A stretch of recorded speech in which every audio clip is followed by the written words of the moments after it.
Assalamualaikum warahmatullahi wabarakatuh. Orang-orang Yahudi dan Nasrani, terutama yang benar-benar mempelajari Taurat dan Injil, sejatinya telah mengetahui Muhammad bin Abdullah bin Abdul Muthalib adalah benar-benar utusan Allah. Hanya saja karena kedengkian hati dan gengsi, mereka tak mau beriman kepada Rasulullah. Orang-orang Yahudi dan Nasrani sangatlah jelas mengenal Rasulullah, mengenal ciri-ciri, karakter, dan sifat dari Nabi akhir zaman yang dijanjikan sesuai dalam kitab Taurat dan Injil.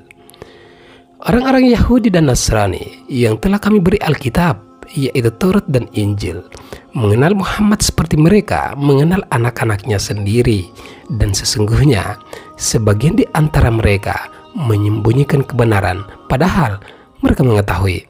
Quran Surat Al-Baqarah ayat 146.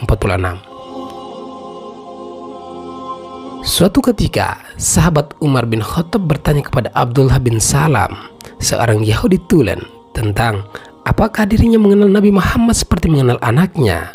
Jawaban Abdullah Salam yang dapat dijumpai dalam Ad-Durr Al-Mansur karya Imam Asyuyuti atau dalam Muhtasar Tafsir Ibnu Katsir cukup mengejutkan. Ya, bahkan aku jauh lebih mengenal beliau. Sang terpercaya turun dari langit menemui sang terpercaya di bumi dengan penjelasan tentang sifat beliau, sehingga aku pun mengenal beliau. Sedangkan anakku, aku tak tahu apakah ia benar-benar dari ibunya. Menurut ulama Turki, Fethullah Gulen, kecemburuan dan rasa dengki telah menjadi dinding pemisah yang menghalangi orang-orang Yahudi dan Nasrani untuk beriman kepada Rasulullah.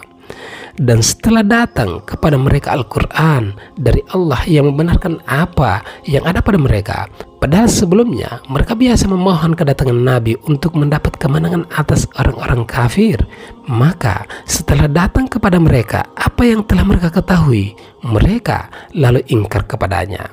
Maka laknat Allah lah atas orang-orang yang kafir itu. Al-Quran Surah Al-Baqarah ayat 89.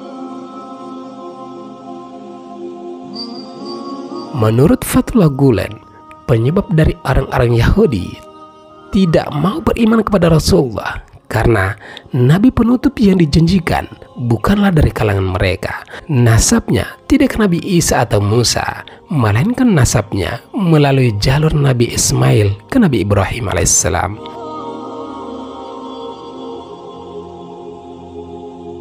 Ternyata semua bermuara pada bahwasanya sang Nabi penutup bukan berasal dari kalangan Yahudi.